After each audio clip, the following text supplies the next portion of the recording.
റജി ലൂക്കോസ്, ഇവിടെ നമുക്ക് താരതമ്യം ചെയ്യുമ്പോൾ മനസ്സിലാകുന്ന കാര്യം ഒന്ന്, പി രാജീവ് പറഞ്ഞതും എം പി രാജേഷ് പറഞ്ഞതുമായ കാര്യങ്ങൾ. നേരത്തെ എം വി ഗോവിന്ദ മാസ്റ്റർ ചോദിച്ചത്. അപ്പോൾ ഇവർ പറയുന്നതിൽ ഏറ്റവും പ്രധാനപ്പെട്ടത് മനസ്സിലാക്കേണ്ടത്, ഇതിൽ അന്വേഷണം നടക്കട്ടെ, അന്വേഷണം നടന്ന് സത്യം ബോധ്യമാകട്ടെ, ഉപ്പ് തിന്നവരെല്ലാം വെള്ളം കുടിക്കട്ടെ, ഇതിൽ ആരെയും സംരക്ഷിക്കുന്ന, തെറ്റുകാരും കുറ്റക്കാരുമായ ആരെയും സംരക്ഷിക്കുന്ന നിലപാട് CPIM-നോ ഇടതുമുന്നണിക്കോ ഇല്ല, സർക്കാരിനുമില്ല. വളരെ സ്വതന്ത്രമായി കോടതിയുടെ മേൽനോട്ടത്തിലുള്ള അന്വേഷണം, അത് X or Y ഏതിലേക്കായാലും ഞങ്ങൾക്ക് പ്രശ്നമില്ല. ഇങ്ങനെ കക്ഷി രാഷ്ട്രീയത്തിന് അതീതമായി ആ ക്രൈം, അത് ചെയ്തവരെ, അതിനെ സഹായിച്ചവരെ എല്ലാം രംഗത്ത് കൊണ്ടുവരണം, വസ്തുതാപരമായി ആരൊക്കെയാണ് എന്നുള്ളത്. ആ സത്യസന്ധമായി ആ അന്വേഷണം എന്നതാണ് ഇടതുപക്ഷത്തിൻ്റെയും മന്ത്രിമാരുടെയും ഒക്കെ ആവശ്യം.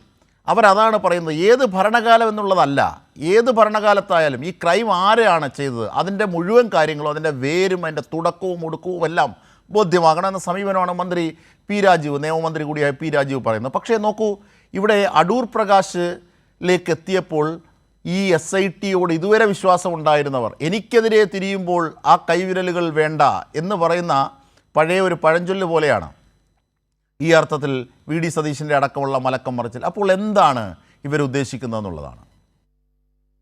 തീർച്ചയായിട്ടും കേരളത്തിലെ പൊതുസമൂഹത്തിന് മുമ്പിൽ സംശയത്തിന് നിഴലിലാണ് അടൂർ പ്രകാശും ആന്റോ ആന്റണി MPയും. അതിനൊരു കാരണം, ഈ കള്ളം പോറ്റി ശബരിമല നുഴഞ്ഞു കയറിയത് ബാംഗ്ലൂർ ക്ഷേത്രത്തിൽ നിന്ന് അയാളെ പുറത്താക്കിയതിനു ശേഷം 2004 ഈ ശബരിമലയിൽ അയാൾ അവിടെ നുഴഞ്ഞു കയറിയത്. അവിടെ ആ കാലത്ത് ഭരിക്കുന്നത് ദേവസ്വം ബോർഡ്, കോൺഗ്രസിന്റെ ദേവസ്വം ബോർഡ് പ്രസിഡന്റും മെമ്പേഴ്സും കോൺഗ്രസ് കേരളത്തിൽ, UDF കേരളത്തിൽ ഭരിക്കുന്ന കാലത്തുമാണ്. ആദ്യത്തെ ഉത്തരവാദികൾ അവരാണ് ഇയാളെ അവിടെ കയറ്റിയതിന്റെ പേരിൽ. അപ്പോൾ അതുമുതലുള്ള മറുപടി ഇവിടെ ലഭിക്കണം.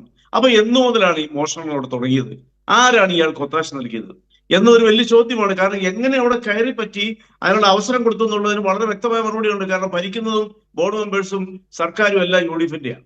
അപ്പൊ അവിടെ മുതൽ തന്നെ ഇത് സംശയത്തിന് നിഴലിലായി കഴിഞ്ഞു. അത് അന്വേഷിക്കണം.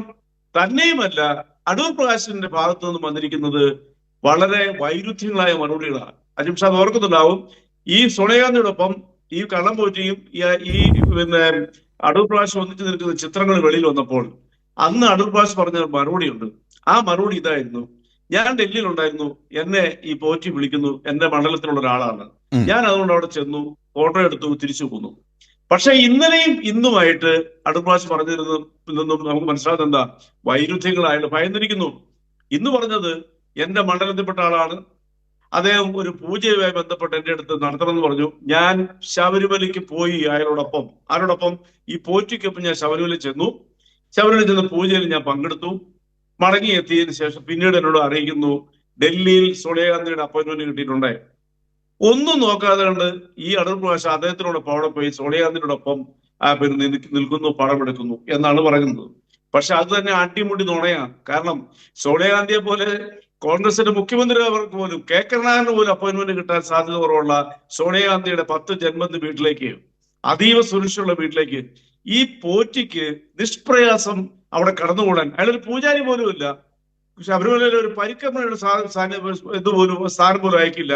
അയാളോടൊപ്പം പറന്ന് ഡൽഹി ചെന്ന് ഈ സോണിയാഗാന്ധിയെ കാണാനും അവരുടെ കൈയുടെ മുകളിൽ എന്തോ കെട്ടിക്കൊടുക്കാനും ഒക്കെ അവസരം കൊടുത്തപ്പോൾ താൻ അറിഞ്ഞില്ല, ഞാൻ കൂടെ പോയുള്ളൂ പറഞ്ഞ അടൂർ പ്രകാശിന്റെ നുണകൾ. അതാണ് ഞാൻ ആദ്യം പറഞ്ഞ നുണ. മാത്രമല്ല, ഇതിൽ രമേശ് ചെന്നിത്തല തന്നെ പറഞ്ഞ കാര്യങ്ങളാണ്. ഒരു വിദേശ വ്യവസായി ഉണ്ട്, ആ വ്യവസായിയിൽ നിന്നും പല കാര്യങ്ങളും അറിഞ്ഞു എന്നൊക്കെ, അതൊക്കെ SIT-യുമായി കണക്ട് ചെയ്ത് കൊടുത്തു എന്നൊക്കെ അദ്ദേഹം പറഞ്ഞു. ആ അന്വേഷണത്തെ ബാധിക്കുന്നതുകൊണ്ട് പലപ്പോഴും അത് പുറത്ത് പറയുന്നത് ശരിയല്ല, ഒരു പൗരൻ്റെ ഔചിത്യം എന്ന അർത്ഥത്തിൽ അത് ശരിയാണ്, അങ്ങനെ നടക്കട്ടെ. പക്ഷേ ഈ അപ്പോൾ ഇതിനകത്ത് പുരാവസ്തു കടത്തുണ്ട് എന്നൊക്കെയുള്ള വാദങ്ങൾ പല മാധ്യമങ്ങളിലും ഉയരുകയാണ്.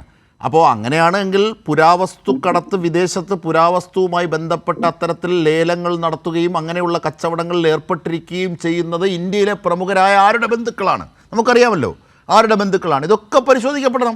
അങ്ങനെ പരിശോധിക്കപ്പെടുമ്പോൾ അതിൻ്റെ ആഴം വർദ്ധിക്കുന്നതാണ്. അപ്പോഴാണ് ഈ അടൂർ പ്രകാശും ആന്റോ ആന്റണിയുമായി 2 തവണ സോണിയാഗാന്ധിയെ കാണുന്നതിലേക്ക് പോയത് എങ്ങനെ, ആരാണതിന് അവസരമൊരുക്കിയെന്നുള്ള ചോദ്യം പ്രസക്തമാകുന്നത്. റജി ലൂക്കോസ്, വളരെ കൃത്യമായ ചോദ്യമാണ്. സോണിയാഗാന്ധിക്ക് അപ്പോയിന്റ്മെന്റ് കിട്ടാത്തതിന്റെ പേരിൽ സമുന്നത കോൺഗ്രസ് നേതാവ് കരുണാകരൻ ഈ തിരിച്ച് കേരളത്തിൽ വന്ന് മറ്റൊരു പാർട്ടി വരെ ഉണ്ടാക്കിയ DSC.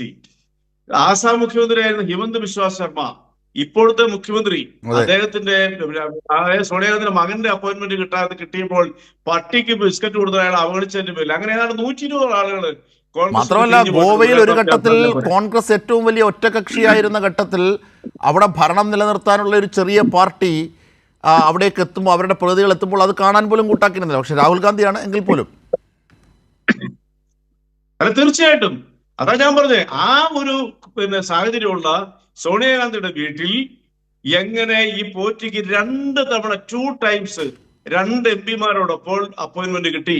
ഇനി ലോകത്തെ ഏറ്റവും കൂടുതൽ ആന്റി ഗുഡ്സ് ലൈസൻസോടുകൂടി കച്ചവടം ചെയ്യുന്നത് എവിടെയാ? അത് 3 രാജ്യങ്ങളിലാണ് ഏറ്റവും കൂടുതലുള്ളത്.